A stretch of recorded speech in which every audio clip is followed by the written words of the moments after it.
ইমাম শাফিঈ রাহমাতুল্লাহি আলাইহি ইন্তেকালের পরে স্বপ্নে যুগে তিনার একজন ছাত্র জিজ্ঞেস করলেন, হুজুর আপনি তো জামানার বড় ইমাম, আল্লাহ পাক আপনার সাথে কি মুআমেলা করেছেন একটু জানান না।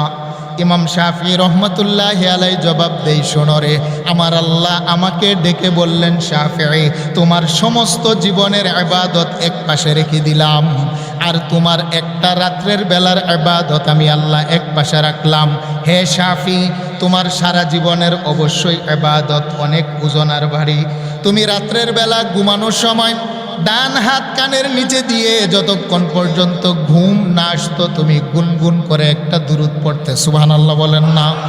আল্লাহুম্মা সাল্লি আলা কুল্লামা যাকারাহু যাকিরুন ওয়া কুল্লামা গাফালা আন যিকরিহিল গাফিলুন। আল্লাহুম্মা সাল্লি আলা রূহি মুহাম্মাদিন ফিল আরওয়াহ ওয়া আলা জাসাদি মুহাম্মাদিন ফিল আজসাদ।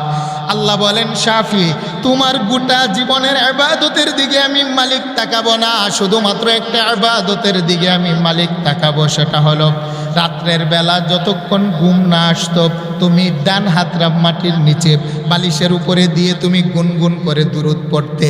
ওই দুরূদ শরীফের ইবাদতের বরকতে আমি আল্লাহ তোমাকে জান্নাতের ফয়সালা করে দিলাম। আর একটু জোরে বলেন আল্লাহু আকবার। ইমাম শাফিঈ চারজন বড় ইমাম, ইমাম আহমদ ইবনে হাম্বল, ইমাম মালিক, ইমাম আবু হানিফা, ইমাম শাফিঈ রহমতুল্লাহি আলাইহি, চারজন ইমামের ভিতর একজন বড় ইমাম হলো ইমাম শাফিঈ। ইমাম শাফিঈ স্বপ্নে যুগে তার ছাত্রকে বলেন, আমার গোটা জগতের ইবাদতের দিকে আল্লাহ তাকালেন না, শুধুমাত্র রাত্রের বেলা আমার যতক্ষণ ঘুম না আসতো আমি বালিশের উপরে ডান হাত কানের নিচে দিয়ে ঘুম আসার আগ পর্যন্ত নবীর উপরে গুনগুন করে দুরূদ পড়তাম। এই দুরূদের ইবাদত আল্লাহ এত মঞ্জুর করেছেন। আল্লাহ বলেন, শাফি অন্য ইবাদত দেখার দরকার নাই, আমার বন্ধুর উপরে যে দুরূদ পড়তে প্রত্যেকদিন রাত্রের, এর উসিলায় আমি আল্লাহ তোমাকে মাফ করে দিয়েছি। সুবহানাল্লাহ বলেন। আরেকটু জোরে বলেন আল্লাহু আকবার। সেই জন্য আবার করেন না, সাল্লাল্লাহু আলাইহি ওয়াসাল্লাম, সাল্লাল্লাহু আলাইহি ওয়াসাল্লাম, সাল্লাল্লাহু আলাইহি ওয়াসাল্লাম, সাল্লাল্লাহু আলাইহি ওয়াসাল্লাম। মৌমাছি তার ফুলের ভিতরে ফুলের কোষ, তিক্ত কোষ নিয়ে উড়ে চলে যাচ্ছে বাতাস হয়ে ডানা মেলে। মৌমাছিকে জিজ্ঞেস করে রহমতের নবী, হেই রে মৌমাছি, তোমাকে জানতে মনে চায়, তুমি তো বিভিন্ন ফুলের কোষ নির্যাস তোমার মুখে করে নিয়ে তোমার বাসায় চলে যাও, কিন্তু ফুলের তিক্ত কোষগুলো মিষ্ট মধু হয় কিভাবে? সুবহানাল্লাহ বলেন না? একটু জোরে বলেন আল্লাহু আকবার। বলেন, বড়ই ফুলের কোষ, তিলের কোষ, লিচু ফুলের কোষ, এগুলোকে মিষ্ট না তিক্ত? তিতা, তিতা হয়, তিতা। ছোটোবেলা আমরা দেখেন হুইলা হুইলা চুষে খাইতাম, তিতা লাগে। এখন মধু হলো, মধু মিষ্টি। তো মৌমাছি ফুলের বিভিন্ন কোষ আর রস নিয়ে তার বাসাতে রাখলে এটা মিষ্ট হয় কিভাবে? আল্লাহর রাসূল মৌমাছির সাথে মুলাকাত, জিজ্ঞেস করলেন, হেরে মৌমাছি, আমার জানতে মনে চায়, তুমি যে বিভিন্ন ফুলের তিক্ত কোষগুলো নিয়ে বাসায় রাখো, মিষ্ট হয় কিভাবে বলো না? সুবহানাল্লাহ বলেন না? মৌমাছি বলে, ইয়া রাসূলুল্লাহ, আমরা তো বিভিন্ন ফুলের তিক্ত কোষগুলো মুখে নিয়ে আপন বাসার উদ্দেশ্যে যখন রওনা দেয়, আমাদের একজন রানী আছে। সুবহানাল্লাহ। মৌচাকের একজন কি আছে? রানী। রানী সে যেখানে বলে সেখানে যায়, যেখানে বাসা বাঁধার জন্য সেখানে বলে। সে বলে, ইয়া রাসূলুল্লাহ, আমরা হলাম নারী জাতি, মৌমাছির মধ্যে থেকে যারা কোষ সংগ্রহ করে তারা নারী হয়। বলেন, তারা কি হয়, পুরুষ না নারী? কথা বুঝবেন, তাফসীর থেকে আমি বলছি, তারা হয় নারী। যারা বাসা নির্মাণ করে আর বাসা পাহারা দেয় তারা হলো পুরুষ জাতি। বলেন, নারী পুরুষ আছে কিনা মৌমাছির ভিতরে? যারা বাসা নির্মাণ করে আর বাচ্চা জন্ম দেওয়ার জন্য নারীদের সাথে মিলিত হয়। নবীজির দরবারে এক সাহাবী এসে বলেন, ইয়া রাসূলুল্লাহ, ইয়া হাবিবাল্লাহ, আমি তো অন্য কোনো ইবাদত করি না, 5 ওয়াক্ত নামাজ পড়ি, তেমন নফল অন্য ইবাদত করতে পারি না, আল্লাহর ফরজ যে বিধান রমজানে রোজা রাখি, 5 ওয়াক্ত নামাজ পড়ি, এতটুক করি, কিন্তু আমি আপনার উপরে বেশি বেশি দুরূদ শরীফ পড়ি। সুবহানাল্লাহ না? নবীজি, আমি যদি আরো সময় পাই আমি কোন ইবাদত করব? নবীজি বললেন, তুমি দুরূদই পড়ো। সুবহানাল্লাহ বল। ইয়া রাসূলুল্লাহ, আমি যদি আরো সময় পাই, নবীজি বলেন তুমি দুরূদ পড়ো। বলি ইয়া রাসূলুল্লাহ, আমি যদি আরো সময় বের করতে পারি, 5 ওয়াক্ত নামাজের পরে, রমজানের রোজার পরে, সময়টা কি করব? নবীজি বললেন তুমি আমার উপর দুরূদই পড়তে থাকো। বলেন সুবহানাল্লাহ। ক্বালা রাসূলুল্লাহ সাল্লাল্লাহু আলাইহি ওয়াসাল্লাম আউলান নাসি বি ইয়াউমাল কিয়ামাতি আকসারুহুম আলাইয়া সালাহ। নবী বলেন যেই ব্যক্তি কিয়ামতের ময়দানে আমি মুহাম্মদুর রাসূলুল্লাহর নিকটবর্তী হতে চায়, সে যেন আমি রাসূলের উপরে বেশি বেশি দুরূদ পড়ে। সুবহানাল্লাহ বলেন। যে ব্যক্তি আমার হাতে হাউজে কাউসারের পানি পেতে চায়, সেই জন্য আমার উপরে গুনগুন করে বেশি বেশি দুরূদ পড়ে। কারণ দুরূদের মাধ্যমে শাফাআত নসিব হয়, দুরূদের মাধ্যমে কিয়ামতের ময়দানে নবীজির নিকটবর্তী হওয়া যায়। বলেন না সুবহানাল্লাহ। তাহলে বলেন ইবাদতের মর্যাদা কম না বেশি? নামাজের বিধান আল্লাহ আমাদেরকে দিয়েছেন, কিন্তু আল্লাহ কোথাও বলেন নাই যে আমি নামাজ পড়ি তোমরাও পড়ো। এই কথা আল্লাহ কোথাও বলেছেন? রোজার বিধান আল্লাহ আমাদেরকে দিয়েছেন, আল্লাহ কোথাও এ কথা বলেন নাই যে আমি রোজা রাখি তোমরা রোজা রাখো। হজের বিধান আল্লাহ আমাদেরকে দিয়েছেন, কিন্তু কোথাও আল্লাহ এ কথা বলেন নাই যে আমিও হজ করি তোমরাও হজ করো। এই কথা আল্লাহ কোথাও বলেন নাই। যত ইবাদত আল্লাহ দিয়েছেন সবগুলো হলো বান্দার জন্যে, আল্লাহ ফরমান জারি করেছেন। কিন্তু রাসূলের শানে দুরূদের ক্ষেত্রে এসে আল্লাহ বলেন, হে পৃথিবীর মানুষেরা, আমি এমন একটা ইবাদতের কথা তোমাদেরকে বলছি যে ইবাদত তোমরা আমার রাসূলের উপরে করো, আমি আল্লাহ নিজেও আমার বন্ধুর উপরে রহমত বর্ষণ করি। বলেন সুবহানাল্লাহ। আল্লাহ বলেন ইন্নাল্লাহা ওয়া মালাইকাতাহু ইউসাল্লুনা আলান নবী ইয়া আইয়ুহাল্লাযীনা আমানু সাল্লু আলাইহি ওয়া সাল্লিমু তাসলিমা। আল্লাহ বলেন নিশ্চয় শোনো, আমি আল্লাহ ওয়া মালাইকাতাহু, আমার ফেরেশতা রাজিগণ, ইউসাল্লুনা আলান নবী, আমার বন্ধু মুহাম্মদুর রাসূলুল্লাহর উপরে দুরূদ শরীফ পড়ছি এবং পড়তে থাকব। সুবহানাল্লাহ। আল্লাহ বলেন ইন্নাল্লাহা ওয়া মালাইকাতাহু, নিশ্চয় আমার আল্লাহ এবং তিনার খুলিকাতিল মালাইকাতু মিন নূর, নূরের তৈরি ফেরেশতা রাজিদেরকে লইয়া। আল্লাহ বলেন শুনো রে, একবার নয় দুইবার নয়, 1 বছর নয় 2 বছর নয়, অনন্তকাল আমি আল্লাহ আমার ফেরেশতা রাজিদেরকে সাথে লইয়া আমার বন্ধুর উপরে দুরূদ পড়তে দাসি। ইয়া আইয়ুহাল্লাযীনা আমানু, আল্লাহ বলেন হে পৃথিবীর নবীর উম্মতেরা, ইমানদারেরা, আমি আল্লাহ তোমাদেরকে একটা আদেশ করলাম, ইউসাল্লুন, তোমরাও আমার বন্ধুর উপরে দুরূদ পড়ো, আলাইহি ওয়া সাল্লিমু তাসলিমা, এবং আমার বন্ধুর উপরে শ্রদ্ধা ভরে তোমরা সালাম পেশ করো। সুবহানাল্লাহ। যদি প্রশ্ন করেন মালিক, মানব জাতি মারা যাবে যদি নবীর উপরে দুরূদ বন্ধ হয়ে যায়, তাহলে কারা পালন করবে? আল্লাহ বলেন মানব জাতির পক্ষ থেকে যদি আমার বন্ধুর উপরে দুরূদ পড়া বন্ধ হয়ে যায়, ফেরেশতারা আমার বন্ধুর উপরে দুরূদ পড়বে। যদি প্রশ্ন করেন আল্লাহ, ফেরেশতারও তো মরণ হবে, যদি ফেরেশতারা যে নবীর উপরে দুরূদ বন্ধ করে দেয়, তাহলে কারা আদায় করবে?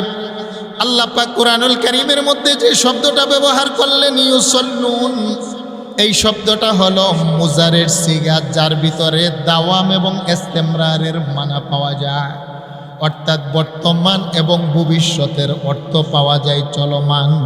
আল্লাহ বলেন মানব জাতির পক্ষ থেকে আমার বন্ধুর উপরে দুরূদ যদি বন্ধ হয়ে যায়, ফেরেশতারা পালন করবে। ফেরেশতাদের পক্ষ থেকে যদি আমার বন্ধুর উপরে দুরূদ বন্ধ হয়ে যায়, আল্লাহ বলেন শুনো, ইউসাল্লুনা আলান নবী, আমার বন্ধুর উপরে দুরূদ কখনো বন্ধ হবে না। আমার বন্ধুর উপরে আমি আল্লাহর পক্ষ থেকে দুরূদ চলমান আছে, কিয়ামত পর্যন্ত চলমান থাকবে। আরেকটু জোরে বলেন আল্লাহু আকবার। তাহলে ইন্নাল্লাহা, নিশ্চয় আমার আল্লাহ, ওয়া মালাইকাতাহু, এবং আল্লাহ পাকের নূরের ফেরেশতারাজিগণ, ফেরেশতাগণ, ইউসাল্লুনা আলান নবী, আমার নবীর উপরে দুরূদ পড়তেছেন এবং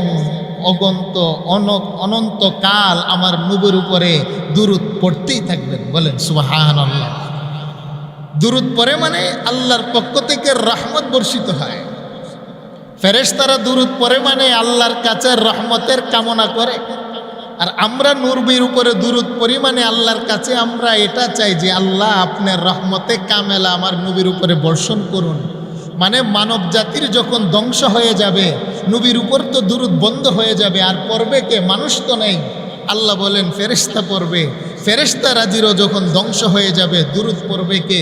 আল্লাহ বলে আমি স্বয়ং হাইয়ুন লা ইয়ামুত, আমি আল্লাহর যেহেতু মরণ নাই, আমি চিরঞ্জীব, আমি যতদিন আমার বন্ধুর উপরে দুরূদ ততদিন। সুবহানাল্লাহ।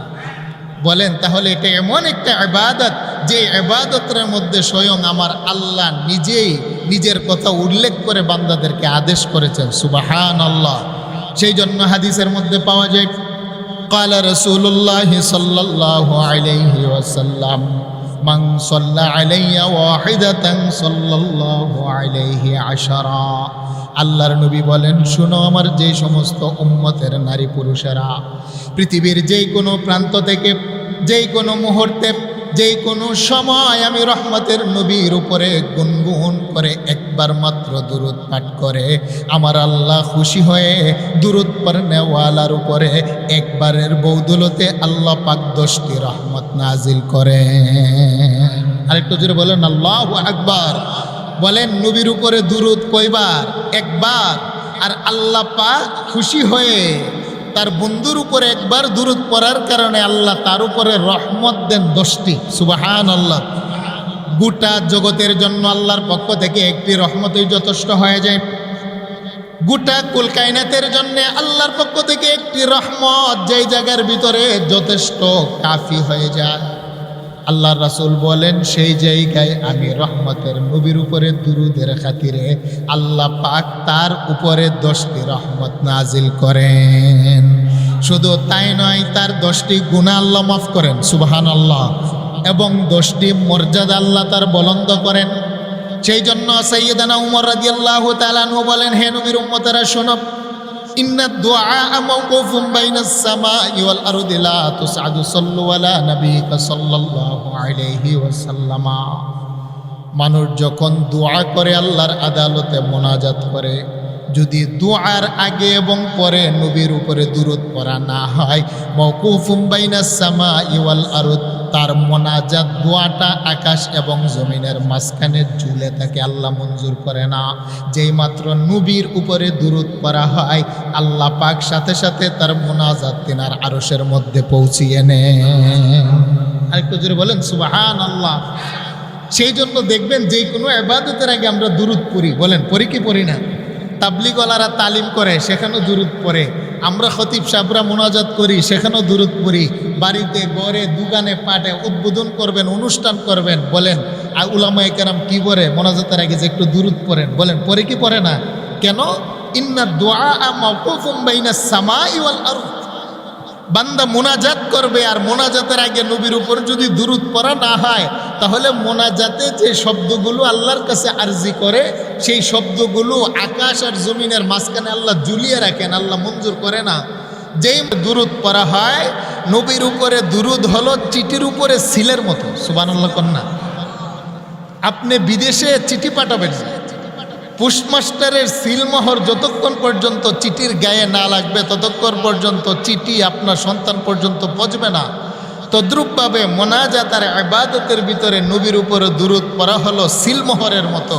আপনি যেই মাত্র ইবাদত আর মোনাজাতের আগে পরে নবীর উপরে দুরূদ পড়লেন, আপনার ইবাদতের মাধ্যমে একটা সিলমোহর লেগে গেল। এই সিলমোহরের বদৌলতে আপনার ইবাদত আল্লাহর আরশ পর্যন্ত পৌঁছে যায়। বলেন সুবহানাল্লাহ। আল্লাহ বলেন, ইন্নাল্লাহা ওয়া মালাইকাতাহু ইউসাল্লুনা আলান নবী ইয়া আইয়ুহাল্লাযীনা আমানু সাল্লু আলাইহি ওয়া সাল্লিমু তাসলিমা। তাহলে দুরূদ শরীফ পড়ার হুকুমটা সরাসরি কে দিলেন? আরেকটু জোরে বলেন। কেননা হাদিসের মধ্যে পাওয়া যায়, খুলিকাতিল মালাইকাতু মিন নূর, আমার মালিকের নূরের তৈরি 70,000 ফেরেশতা। দৈনিক সকালবেলা নবীজির রওজার মধ্যে আগমন ঘটেন। আমার নবীজির রওজার চতুর্দিকে 70,000 নূরের ফেরেশতা তাদের পাখাগুলো মেলে আমার নবীজির উপরে সারাদিন গুনগুন করে তারা দুরূদ পড়ে। আবার সন্ধ্যার সময় তারা চলে যায়, নতুন করে 70,000 নূরের ফেরেশতা জমিনের মধ্যে অবতীর্ণ হয়ে আমার রাসূলুল্লাহর রওজার উপরে নূরের পাখাগুলো মেলে দাঁড়িয়ে আবার সারা রাত তারা দুরূদ শরীফ পাঠ করতে থাকে। আরেকটু জোরে বলেন না আল্লাহু আকবার। দৈনিক 1,40,000 ফেরেশতা আমার রাসূলের রওজাতে আগমন ঘটে। সুবহানাল্লাহ বলেন। বলেন কত লক্ষ ফেরেশতা? আরেকটু জোরে বলেন। মেশকাত শরীফের বর্ণনা, আমার রাসূলের রওজাতে সকালবেলা আসেন 70,000 ফেরেশতা দুরূদ পড়ার জন্যে, সারাদিন দুরূদ পড়েন, তারা সন্ধ্যার সময় চলে যায়, আবার নতুন করে 70,000 ফেরেশতা আবার আসেন, এসে দাঁড়িয়ে নূরের পাখাগুলো চতুর্দিকে মেলে আমার রাসূলের উপরে সারা রাত পর্যন্ত দুরূদ পড়েন। তাহলে সকালে আসে 70,000, সন্ধ্যায় আসে 70,000, 70 কত হয় জুড়ে বলেন? 1,40,000 ফেরেশতা দৈনিক নবীজির কদমের পাশে দাঁড়িয়ে তিনার উপরে দুরূদ করেন। আল্লাহ বলেন ওয়ামালাইকাতাহু, আমার ফেরেশতারা আমার নবীর উপরে দুরূদ পড়ছে, কিয়ামত পর্যন্ত পড়বে। আমার রাসূলের উপরে এইভাবে দুরূদ তারা চলমান আছে, কখনো দুরূদ বন্ধ হবে? আরেকটু জুড়ে বলেন হবে না, বন্ধ হবে না। যেদিন ইসরাফিল আলাইহিস সালাতু ওয়াস সালাম সিংহে ফু দিবেন দ্বিতীয়বার, সমস্ত মানুষ তার আপন আপন কবর থেকে উঠবে। আমার রাসূল তিনার রওজা থেকে যখন দাঁড়াবেন তখন 70,000 নূরের ফেরেশতা যারা দুরূদ পড়ার জন্য আসছিল তারা চতুর্দিক দিয়ে আমার রাসূলকে বেষ্টনী দিয়ে আমার রাসূলের রওজা থেকে উঠাবেন। সুবহানাল্লাহ। আরেকটু জোরে বলেন না আল্লাহু আকবার। তাহলে আমার রাসূলের উপরে দুরূদ স্বয়ং পড়েন আমার আল্লাহ, আমার রাসূলের উপরে দুরূদ পড়েন দৈনিক 1,40,000 ফেরেশতা। তাই আল্লাহ বলেন ইয়া আইয়ুহাল্লাযীনা আমানু, এ পৃথিবীর নবীর আশিকেরা, আমার ইমানদার বান্দারা, আমি আল্লাহ তোমাদেরকে একটা আদেশ দিচ্ছি, সল্লু আলাইহি ওয়া সাল্লিমু তাসলিমা, আমার হাবিবের উপরে তোমরাও দুরূদ পড়ো। বলেন সুবহানাল্লাহ। বলে আল্লাহ পড়লে কি দিবেন? নবীজি বললেন তুই পড়বি একবার, মান জা বিল হাসানা ফালাহু আশরু আমসালিহা, তুই পড়বি একবার দুরূদ, আমি আল্লাহ তোর উপরে 10টি রহমত দেব। সুবহানাল্লাহ। অথচ আল্লাহর পক্ষ থেকে একটি রহমত গোটা কুল কায়নাতের জন্য যথেষ্ট। সুবহানাল্লাহ বলবেন না? ক্বালা রাসূলুল্লাহ সাল্লাল্লাহু আলাইহি ওয়াসাল্লাম ইন্না লিল্লাহি মালাইকাতান সাইয়াহিনা ফিল আরদ ইউবাল্লিগুনি মিন উম্মাতিস সালাম। আল্লাহ রাসূল বলেন উম্মত শুনো রে, আমার আল্লাহর অসংখ্য নূরের তৈরি ফেরেশতাদেরকে আমার আল্লাহ দায়িত্ব দিয়ে জমিনের মধ্যে প্রেরণ করেছেন। তাদের কাজই হলো জমিনের ভিতরে ভ্রমণ করা, বিচরণ করা। পৃথিবীর যেই কোনো প্রান্তরে, জলে বলেন, স্থলে বলেন, জমিনে বলেন, আকাশে বলেন, যেই কোনো গোত্রের মানুষ, যেই কোনো ভাষার মানুষ, যেই কোনো বর্ণের মানুষ আমি নবীর উপরে দুরূদ পড়ে, ফেরেশতাদের একদলের কাজই হলো ওই দুরূদ পড়নেওয়ালার নাম লিপিবদ্ধ করা। সুবহানাল্লাহ বলেন না? তাদের কাজই হলো দুরূদ পড়নেওয়ালার মায়ের নাম লিখা, তাদের কাজই হলো দুরূদ পড়নেওয়ালার বাবার নাম লেখা, তাদের কাজই হলো তার নাম, তার মায়ের নাম, তার বাবার নাম লিপিবদ্ধ করে আমি নবীর রওজাতে এনে পৌঁছিয়ে দেওয়া। আমি রহমতের নবী, আমার গুনাহগার উম্মতের দুরুদের লিস্টটা যখন আমি পেয়ে যাই, আমি নবী তার দুরুদ গ্রহণ করি এবং সাথে সাথে আমার উম্মতের দুরুদের আমি নবী জবাব দেই। আরেকটু জোরে বলেন না সুবহানাল্লাহ। সেই জন্য আবারও পড়েন না সাল্লাল্লাহু আলাইহি ওয়াসাল্লাম, সাল্লাল্লাহু আলাইহি ওয়াসাল্লাম, সাল্লাল্লাহু আলাইহি ওয়াসাল্লাম। হর কে খানদ আমলে সল্লু মদাম, হর কে খানদ আমলে সল্লু মদাম, আতশে দুজখ শাওয়াত বৈ হারাম সদ হাজারা রহমতে যা আফিরি বরওই বর আলে পাকে তাহিরি। বলেন আল্লাহু আকবার। সেই জন্য আল্লাহর নবী বলেন পৃথিবীর যেই কোনো প্রান্ত থেকে আমার উম্মতের নারী পুরুষেরা আমি নবীর উপরে দুরূদ শরীফ পড়ার জন্য ওযু করতে হয় না। সুবহানাল্লাহ বলেন না? নামাজ নামাজ পড়তে উজু লাগে, কোরআন তেলাওয়াত করতে উজু লাগে, বাইতুল্লাহর জিয়ারত করতে উজু লাগে। আল্লাহর নবী বলেন আমার উপরে দুরূদ পড়তে উম্মত উজু লাগে না। আমার উপরে দুরূদ পড়তে কোনো শর্ত নাই, দাঁড়িয়েও পড়া যায়, আমার উপরে দুরূদ বসেও পড়া যায়, আমার উপরে দুরূদ হেঁটে হেঁটেও পড়া যায়, আমার উপরে দুরূদ রাত্রের বেলা ঘুমিয়ে ঘুমিয়েও পড়া যায়। যে ব্যক্তি গুনগুন করে আমি নবীর উপরে দুরূদ পড়ে, তুমি দুরূদ পড়ো তোমার জায়গায়, কিন্তু তোমার দুরূদরা নূরের ফেরেশতা পৌঁছিয়ে দেয় সোনার মদিনায়।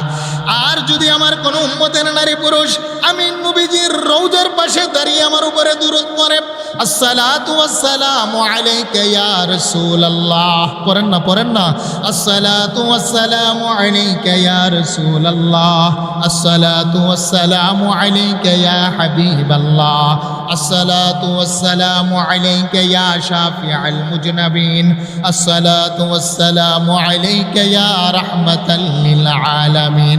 আল্লাহর নবী বলেন পৃথিবীর যেই কোনো প্রান্ত থেকে আমি নবীর উপরে দুরূদ পড়লে সেটা ফেরেশতার মাধ্যমে পৌঁছানো হয়। আর আমার রওজাতে এসে কেহ যদি দুরূদ পড়ে ফেরেশতার মাধ্যম লাগে না। মান সাল্লা আলাইয়া ইনদা কবরি সামি'তুহু, আমি সরাসরি আমার রওজার ভিতর থেকে উম্মতের দুরূদ শুনি। আরেকটু জোরে বলেন আল্লাহু আকবার। ওমান সাল্লা আলাইয়া নাইয়ান উবলিগতুহু, পৃথিবীর দূর থেকে পড়লে ফেরেশতার মাধ্যমে পৌঁছানো হয়। আর আমার রওজার কাছে দাঁড়িয়ে দুরূদ পড়লে মাধ্যম লাগে না। আমি নবী যেহেতু জিন্দা, আমি আমার কবর থেকে আমার উম্মতের সালাম শুনি এবং তার সালাম শুনে দুরূদ শুনে আমি নবীও দুরূদের জবাব দেই। সুবহানাল্লাহ। আরেকটু জোরে বলেন আল্লাহু আকবার। হুয়া ফি কবরিহি হাইয়ুন, কারণ আহলে সুন্নাহ ওয়াল জামাতের আকীদা আমার নবীজি তিনার রওজার ভিতরে জিন্দা। বলেন না সুবহানাল্লাহ। আরেকটু জোরে বলেন আল্লাহু আকবার। আল আম্বিয়াউ আহয়াউন ফি কুবুরিহিম ইউসাল্লুন, সমস্ত পয়গম্বরগণ আপন আপন রওজার ভিতরে জীবিত আছেন, সালাত কায়েম করেন। আমার রাসূল যেহেতু তার রওজাতে জীবিত আছেন, তাই রাসূলের রওজার কাছে গিয়ে কেহ যদি দুরূদ ও সালাম পড়েন, নবীজি বললেন সামি'তুহু, মাধ্যম লাগে না, আমি আমার রওজা থেকে শুনতে পাই। আর পৃথিবীর কোনো প্রান্ত থেকে যদি আমার উপরে দুরূদ ও সালাম পৌঁছানো হয়, ইন্না লিল্লাহি মালাইকাতান সাইয়্যাহিনা ফিল আরদ বাল্লিগুনি মিন উম্মতি সালাম, নূরের ফেরেশতারা দুরূদ পড়নেওয়ালার নাম, তার মায়ের নাম, বাবার নাম লিপিবদ্ধ করে আমার কদমে পৌঁছিয়ে দেয়। বলেন সুবহানাল্লাহ। তাহলে বলেন এই দুরূদ শরীফ এটার ফজিলত মর্যাদা কম না বেশি? আরেকটু জোরে বলেন কম না বেশি? সেই জন্য রহমতের নবী বলেন শোনো, তুমি নামাজ পড়েছ, তোমার নামাজ আল্লাহ মঞ্জুর করেছে কিনা সেটার গ্যারান্টি নাই। তুমি হজ করেছ, তোমার হজ মঞ্জুর হয়েছে কিনা সেটার গ্যারান্টি নাই। তুমি যাকাত দিয়েছ, আল্লাহ পাক সেটা মঞ্জুর করেছে কিনা গ্যারান্টি নাই। তুমি কোরআন তেলাওয়াত করেছো, আল্লাহ মঞ্জুর করেছে কিনা সেটার কোনো গ্যারান্টি নাই। কিন্তু আমি রহমতের নবী একটা ব্যাপারে তোমাকে গ্যারান্টি দিলাম, আমার যেই উম্মত পৃথিবীর যেই কোনো প্রান্ত থেকে সাল্লাল্লাহু আলাইহি ওয়াসাল্লাম সাল্লাল্লাহু আলাইহি ওয়াসাল্লাম সাল্লাল্লাহু আলাইহি ওয়াসাল্লাম আমি নবীর উপরে এতটুক শব্দ পরে দুরুদ ও সালাম দিবে, তোমার দুরুদ তোমার ঠোঁট নাড়িয়ে আদায় করতে দেরি, আল্লাহর আরশে আউজুমে মঞ্জুর হতে সেটা দেরি হয় না। আরেকটু জোরে বলেন আল্লাহু আকবার। দুরুদ শরীফ যে আল্লাহর দরবারে মঞ্জুর, এটার গ্যারান্টি দিলেন কে? আমার নবী। বলেন এটার গ্যারান্টি দিলে কে? আমার নবী। কেন আমার নবী এটার গ্যারান্টি দিলেন বুঝবেন, গভীর মনোযোগ। আমরা দোয়া করি, দোয়ার ভিতরে পড়ি রব্বানা যালামনা আনফুসানা ওয়া ইল্লাম তাগফির লানা। আমার দোয়ার ভিতরে আমার স্বার্থ আছে। আমরা নামাজ পড়ি, নামাজের ভিতরেও আমাদের স্বার্থ আছে। আমরা যাকাত দেই, যাকাতের ভিতরেও আমার স্বার্থ আছে। কোরআন তেলাওয়াত করি, কোরআন তেলাওয়াতের ভিতরে আমার স্বার্থটা হলো আমি তেলাওয়াত করি যেন আমার সওয়াব হয়, ঠিক না বে ঠিক? আমি নামাজ পড়ি, আমার স্বার্থ আছে যেন নামাজ পড়লে আমার আমল নামায় সওয়াব জমা হয়। আমি আল্লাহর নামের জিকির করি, সেটার ভিতরে আমার স্বার্থ আছে যেন জিকির পড়লে আল্লাহ সওয়াব দেয়, আমার আমল নামায় সওয়াব জমা হয়। আমি রব্বানা যালামনা বলে দোয়া করি, সেটাও আমার স্বার্থ আছে। আল্লাহ আমি অপরাধ করেছি, আমাকে মাফ করেন, আমার স্বার্থ আছে। রব্বিরহামহুমা কামা রব্বায়ানি সগীরা, মা বাবার জন্য দোয়া করি, সেখানেও স্বার্থ আছে। আমার মা বাবাকে আল্লাহ যেন মাফ করেন, দয়া করেন।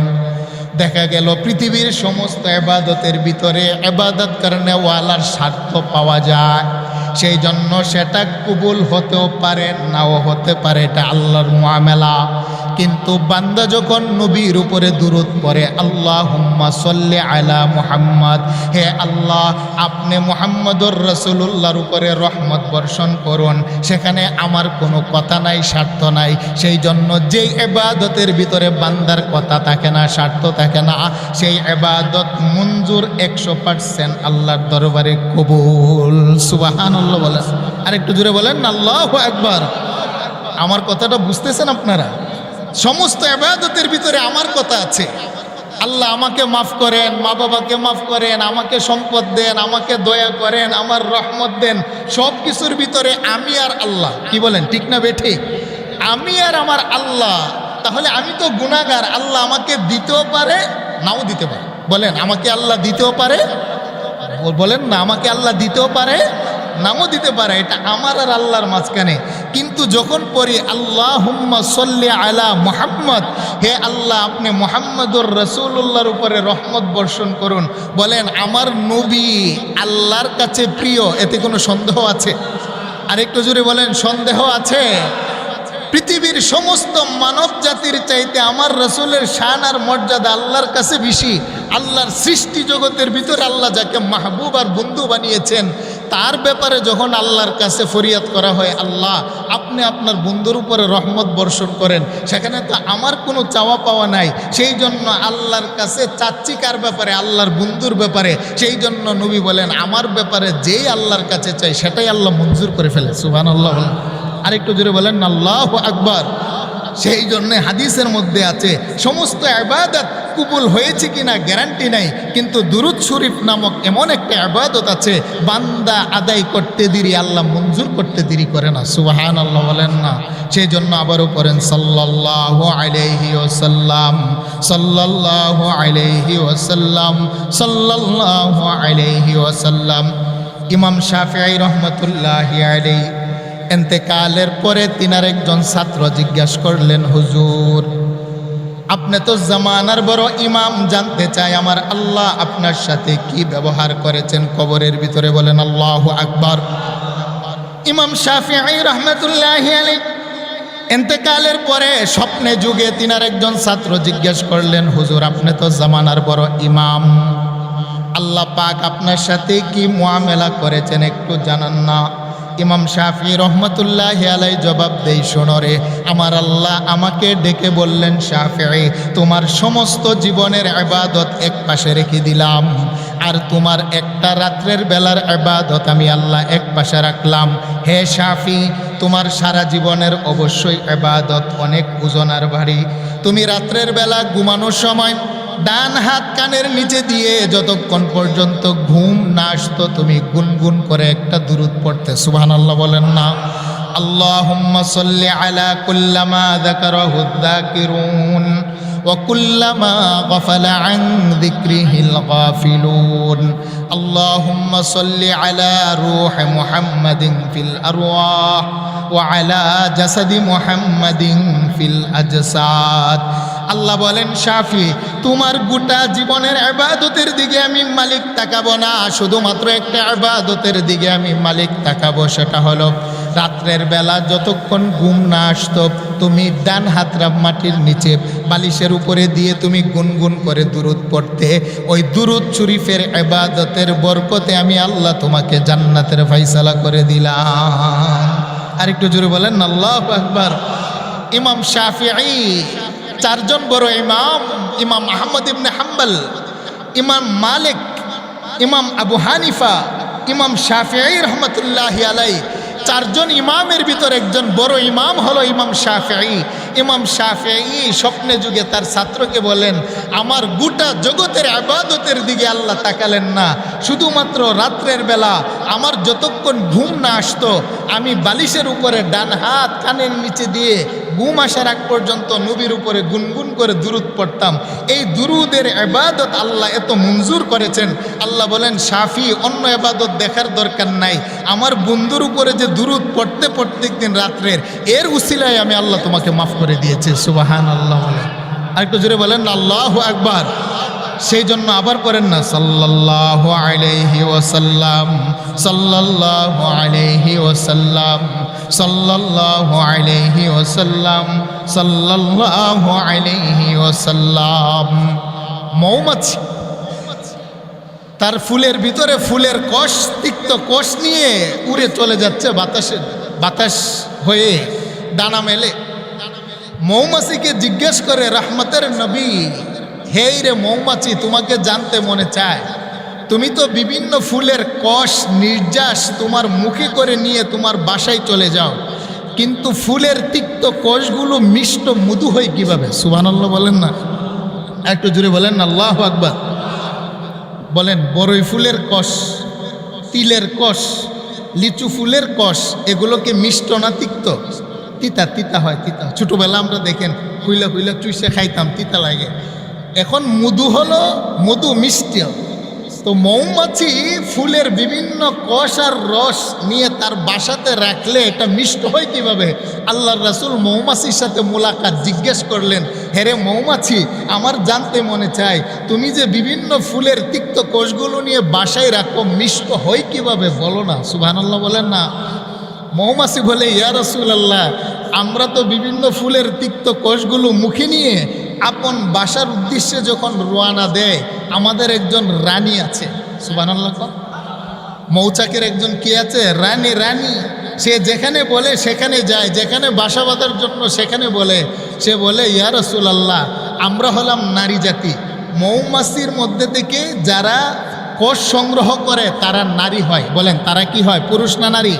কথা বুঝবেন, তাফসীর থেকে আমি বলছি, তারা হয় নারী।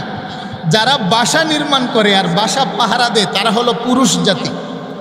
বলেন নারী পুরুষ আছে কিনা মৌমাছির ভিতরে?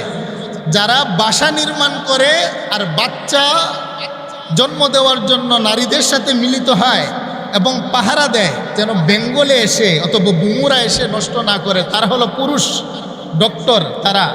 আর যারা কোষ সংগ্রহ করে ফি বুতুনিহা, আল্লাহর কোরআনে বলছে যে তারা হলো নারী জাতি। সুবহানাল্লাহ বলেন না। যারা কোষ সংগ্রহ করে তারা হলো নারী, আর তাদের পুরা বাসাটা যার নিয়ন্ত্রণে থাকে নারীদের মধ্যে, সে হলো রানী। তো কর্মী বলল, ইয়া রাসূলুল্লাহ, ইয়া হাবিবাল্লাহ, আমরা যখন ফুলের তিক্ত কোষ নিয়ে আপন বাসার দিকে রওনা দেয়, আমাদের রানী আমাদেরকে একটা ফরমান করেছেন যে তোমরা ফুলের কোষ পেটেতে ঢুকাইয়া তখন দুইটা ডানা দিয়ে বাসার দিকে উড়াল দিবে, শেষ জামানার নবী মুহাম্মদুর রাসূলুল্লাহর উপরে গুনগুন করে দুরূদ পড়বে। সুবহানাল্লাহ বলেন না।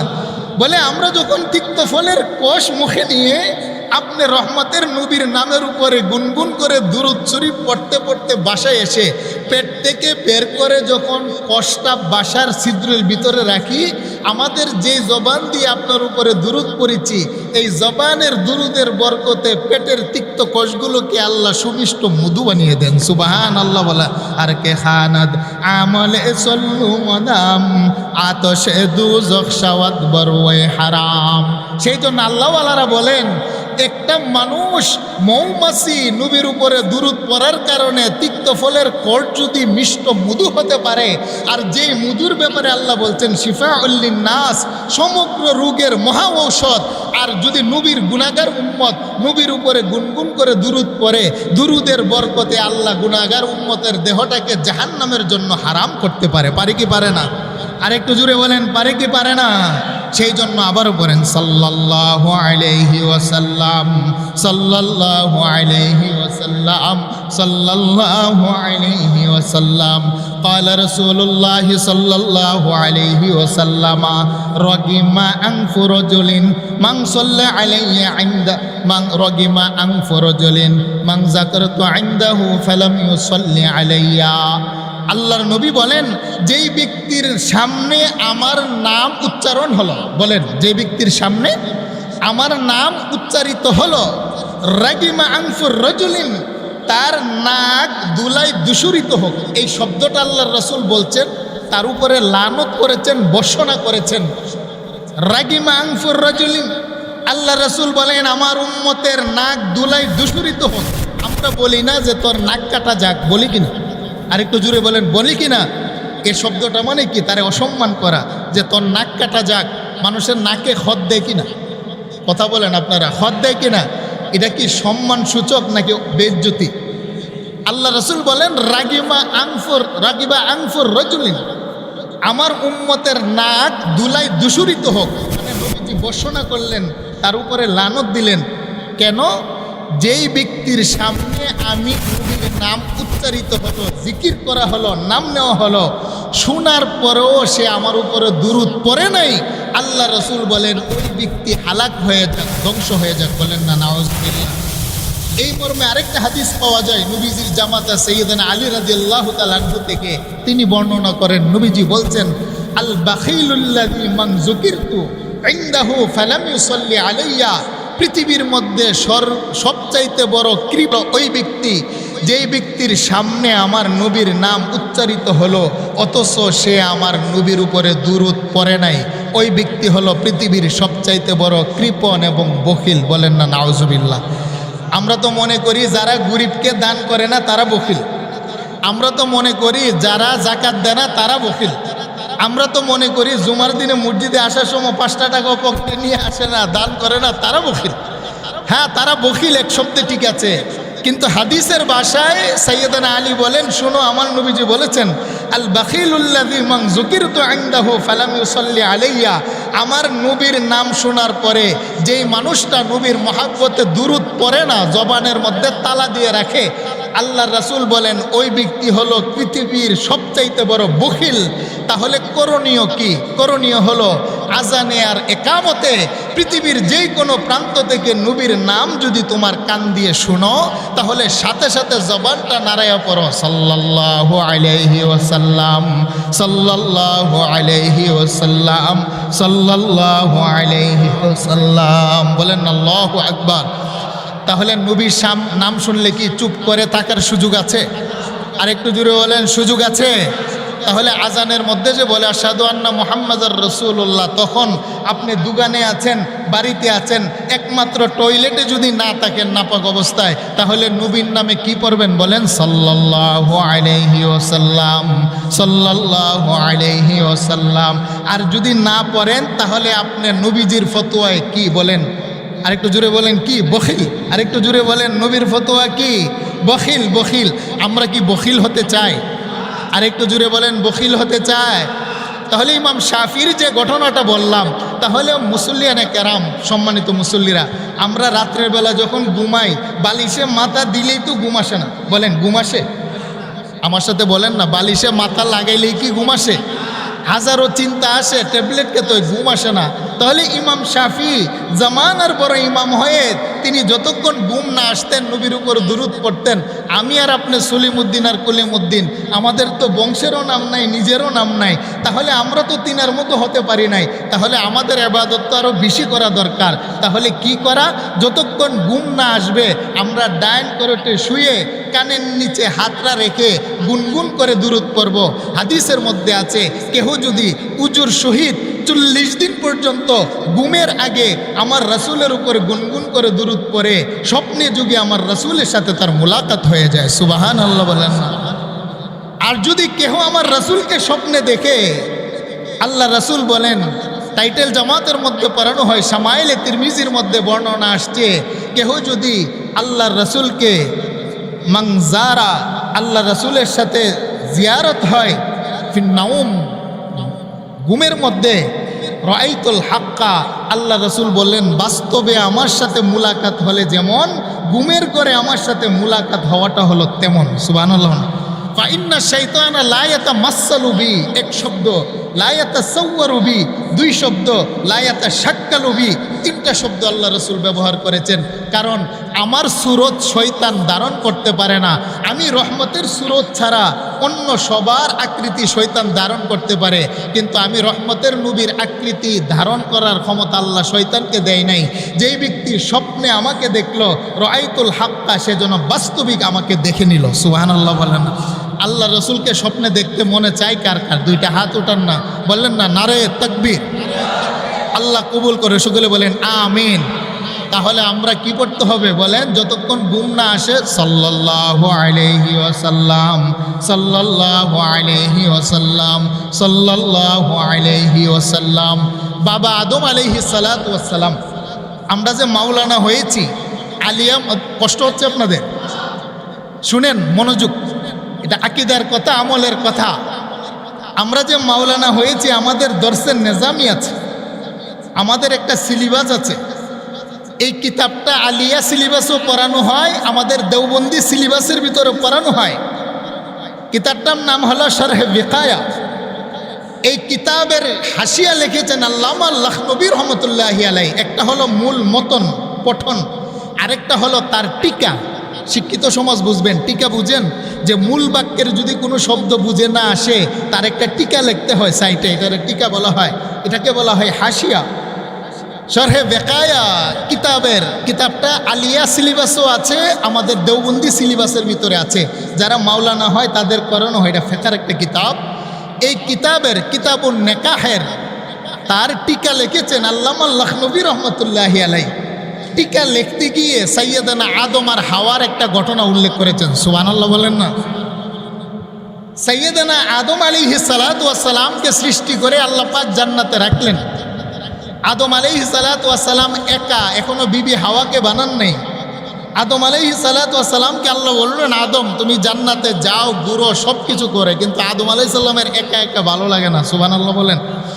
আদম নবী কি জানে তালাশ করে, আল্লাহ তো বুঝতে পারলেন। আর আল্লাহর মনসা হলো দুনিয়াতে মানুষ বানাবেন, আর মানুষ বানাতে হলে নারী লাগবে, তার বিপরীত কি লাগবে? পুরুষ লাগবে। আদম আলাইহিস সালাতু ওয়াস সালামকে আল্লাহ ঘুম পাড়িয়ে দিলেন। আদম নবীর বাম পাশে যে দুধ আছে, দুধের নিচ থেকে একটা বাঁকা হাড় বের করলেন। বাঁকা হাড় বের করে আল্লাহ পাক মা হাওয়াকে বানাইলেন, সুবহানাল্লাহ বলেন। ও খালাকনাকুম আজওয়াজা, আল্লাহ বলেন আমি জোড়া জোড়া সৃষ্টি করেছি। আল্লাযী খালাকাকুম মিন নাফসি ওয়াহিদা ওয়া খালাকা মিনহা যাওজাহা, আমি প্রথম আদমকে বানাইলাম, তারপরে আদমের বাম পাশের হাত দিয়ে যাওজাহা তার স্ত্রীকে বানাইলাম। বলেন আদমের স্ত্রীর নাম কি? হাওয়া। বলেন আমাদের মার নাম কি? আল্লাযী খালাকাকুম মিন নাফসি ওয়াহিদা ওয়া খালাকা মিনহা যাওজাহা ওয়া বাসসা মিনহুমা রিজালান কাসীরান ওয়া নিসাআ। আল্লাহ বলেন প্রথম একটা নফস আদমকে বানাইলাম সরাসরি আমি হাত দিয়ে মাটি দ্বারা, তারপরে আদমের বাম পাজরের হাত দ্বারা হাওয়া বানাইলাম, আর হাওয়া আর আদমের মাধ্যমে হে পৃথিবীর মানুষ তোমাদেরকে বানাইলাম, সুবহানাল্লাহ বলেন। তাহলে হাওয়াকে বানাইয়ে আদম পয়গম্বরের বাম পাশে রাখলেন। আদম নবী ঘুম থেকে উইটা দেখে পরমা সুন্দরী এক নারী, দেখতে মনে চায়, কাছে যেতে মনে চায়, ধরতে মনে চায়। ফেরেশতারা চতুর্দিকে দাঁড়িয়ে বাধা দিলেন, আদম কাছেও যাওয়া যাবে না, ধরাও যাওয়া যাবে না। আদম বলে কাছে যদি যেতে হয়, ধরতে হয়, কি লাগবে? বলে আল্লাহর অনুমতি লাগবে, সুবহানাল্লাহ বলেন না। বলে বলো না আল্লাহকে অনুমতি দিতে, এত সুন্দরী, আমার তো একা একা ভালো লাগে না, আমার একটা সাথী পেয়েছি জান্নাতের ভিতরে। আল্লাহ বলেন বিবাহ করো, সুবহানাল্লাহ কর না। আল্লাহ বলেন আদম বিয়ে করো। ফেরেশতারা বলছেন আদম বিয়ে ছাড়া তো নারীর গায়ে হাত দেওয়া যায় না, যদিও আমাদের দেশে বিয়ে ছাড়াও অনেকে অনেক কিছু করে, বলেন ঠিক না বেঠি? আমাদের দেশে যদিও বিয়ে ছাড়াও অনেকে অনেক কিছু করে, সংসদ সদস্য হয়েও অনেকে অনেক কিছু করে, বলেন ঠিক না বেঠি?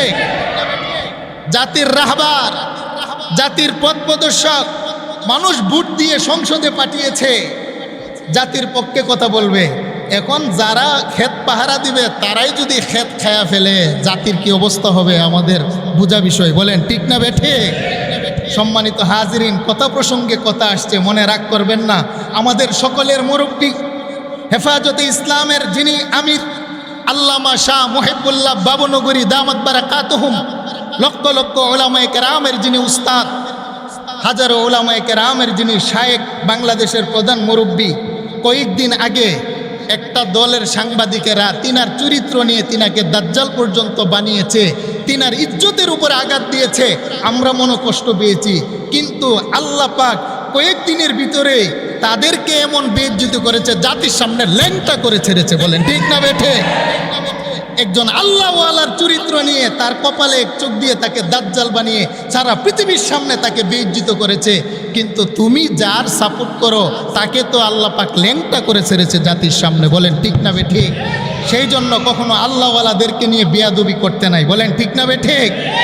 আল্লাহওয়ালাদের সাথে যারা বেয়াদবি করে আল্লাহ বলেন তাদের সাথে আমার যুদ্ধের ঘোষণা। আপনার সাথে আমার মতানৈক্য থাকতেই পারে, গঠনমূলক সমালোচনা করার অধিকার সকলের আছে, কিন্তু একজন মানুষকে কপালে চোখ দিয়ে তাকে দাজ্জাল বানাবেন, এত বড় ধৃষ্টতা, এত বড় বেয়াদবি করার কারণে আল্লাহ পাক 2 দিনও যায় নাই, তোমাকেও আল্লাহ পাক সেরকম করে ছেড়েছেন।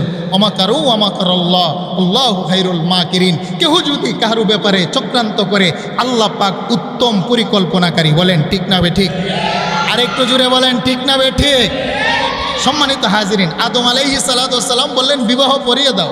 ফেরেশতা বললেন যে না, বিবাহ করা যাবে না, ধরা যাবে না, বিবাহ করতে হবে। এবার আদম আলাইহিস সালাতু ওয়াস সালাম বলেন যে আমি রাজি আছি।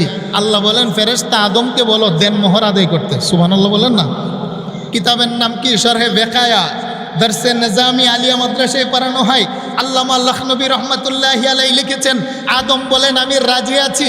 আল্লাহ বলেন আদম তোমাকে বিবাহ পড়াবো। আল্লাহ পাক বিবাহ পড়াইলেন। আল্লাহ বলেন আদম দেনমোহর দাও, কারণ দেনমোহর এটা হলো বিবির হক। সুবহানাল্লাহ বলেন। যদিও আমাদের দেশে অনেকে বউরে আসর রাত্রে কয় যে তুমি আমারে মাফ করে দাও, আমি তো 5 লাখ টাকা দেনমোহর দিতে পারবো না। নতুন বউ এসে তো বলবে না যে তোমাকে মাফ করি নাই, কিন্তু বউয়ে যদিও লজ্জায় পড়ে মাফ করছে, কিন্তু স্বামী মরণের আগে হলো স্ত্রীর দেনমোহর আদায় করতে হয়। বলেন ঠিক না বে ঠিক? দেনমোহর আদায় করতে হয়, নারীর হক, নয়তো আপনি গুনাহগার হবেন আল্লাহর আদালতে।